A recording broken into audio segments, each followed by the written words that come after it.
Everyone, today's my topic of the presentation is Sarojini Naidu as a poet. Let's introduce her.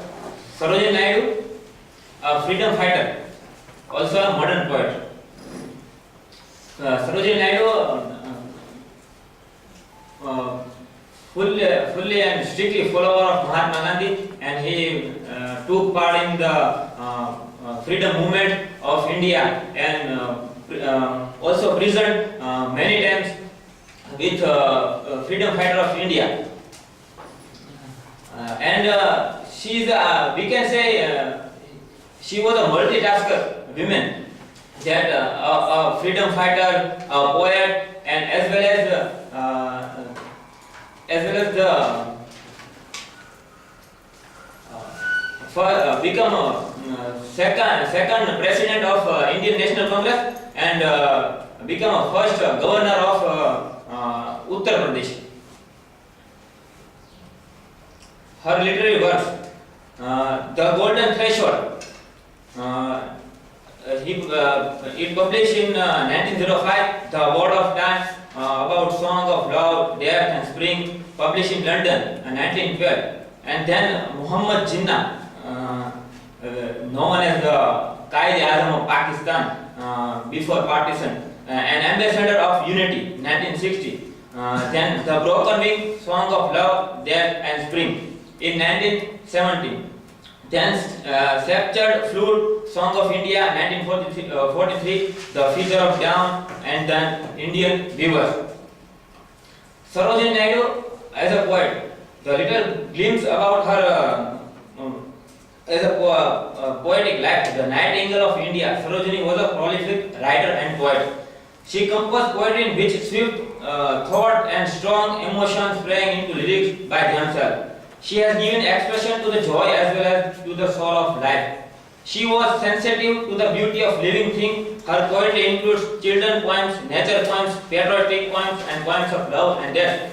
So we can say Sarojini Naidu as a greatest educated writer among Indian writers. Then when Aldous Huxley remarked her, a woman who combines in the most remarkable way great intellectual power with charm, sweetness with courage, energy, a wide culture with originality, and earnestness with. If all Indian politicians are like Mrs. Naidu, then the country is fortunate indeed. So, from this quote, we can say that he is a poet of multitasker, and his work is outstanding. Her major contribution. First, we see that her poetry collection, The Golden Threshold. Sarojini Naidu's first collection of poems, which come out in 1905. In this collection, poetry in this collection seems to sing itself as if swift thought and strong emotion sprang into lyrical of themselves. Her emotion and pain very beautifully into poem. This was amazing creation of her. Then her second collection of poems, The Word of Time. After read this, Edmund Goose remarked that in it a graver music in this part of music poem includes song of life and death.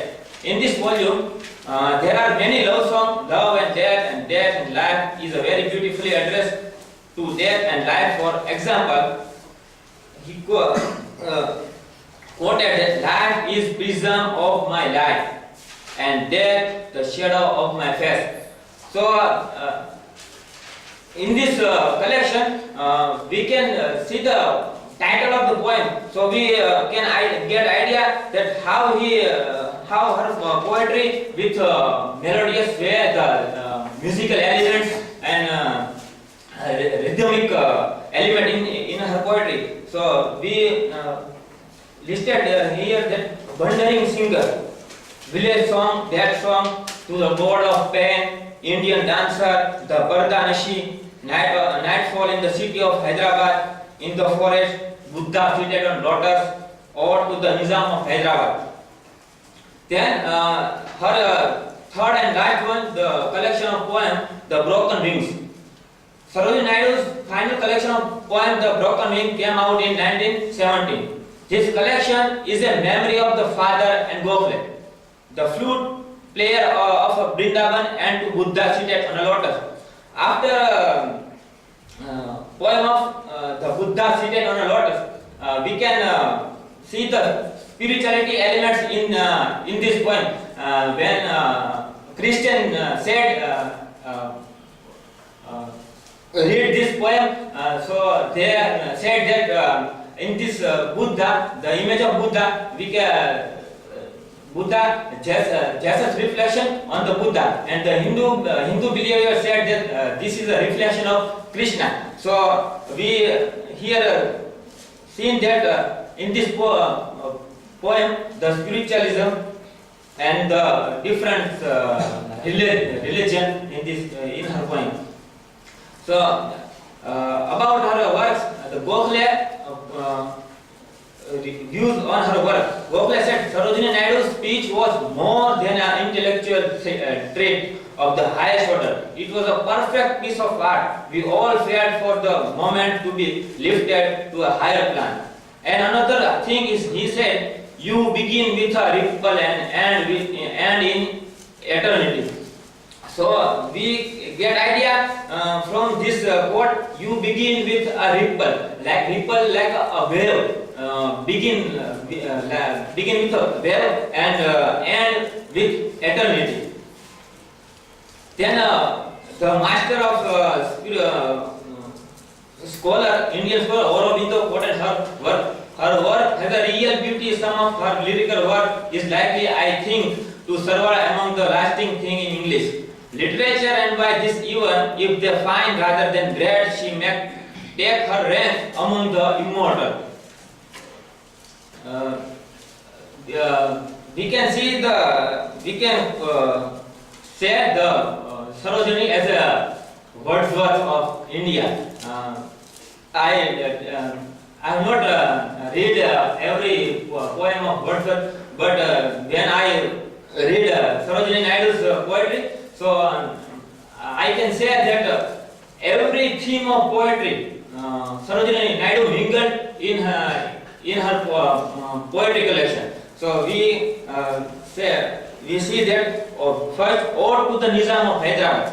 In this poem, we can see the theme of royal, the king, the Nizam, the royal elements in this poem. Second, in the forest. So we can get idea about the nature, poem of nature. Then nightfall in the city of Hyderabad. In this poem, the theme of urban.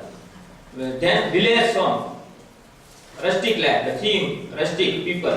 To India. In this poem, she explained the patriotism and Indianness in this poem.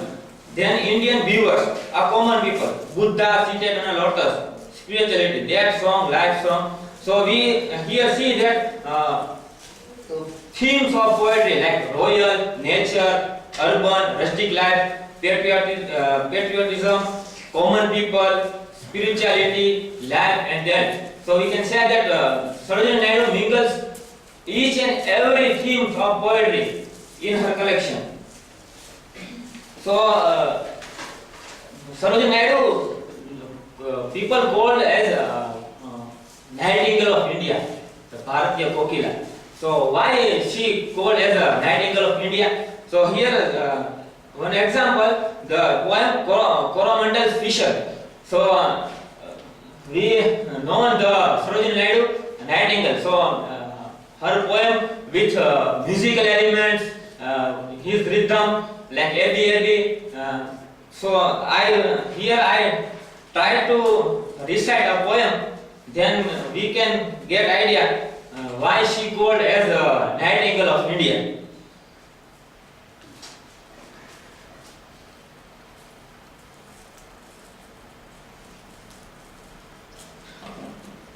My voice is so bad, but I will try to do my best. Coromandel Fisher. Rise, brother, rise, the awakening sky pray to the morning light. The wind lies asleep in the arm of the dawn like a child that's cried all night.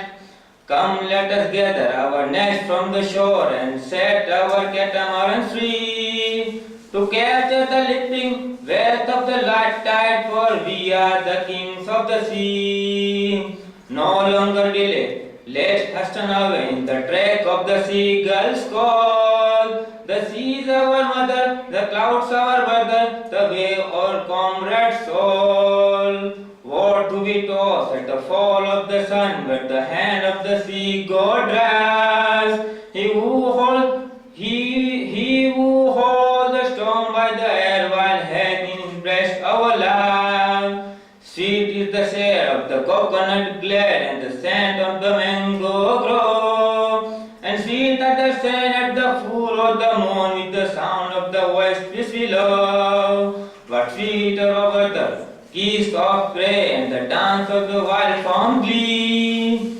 Row, brothers, row, row, brothers, row, row, brothers, row to the edge of the world where the slow sky meets with the sea. So, after this point, we can get idea how the rhythmic and musical element in her poetry. That's why she called as the Nightingale of India. To sum up, the Sarojini Naidu, indeed the Nightingale of India, she wrote many poems upon nature, life, death, love poems, man and women relationship, as well as patriotism, and her all poems we can sing. So after conclude, we can say that Sarojini Naidu is such a Nightingale of India and the greatest poet of India. Thank you.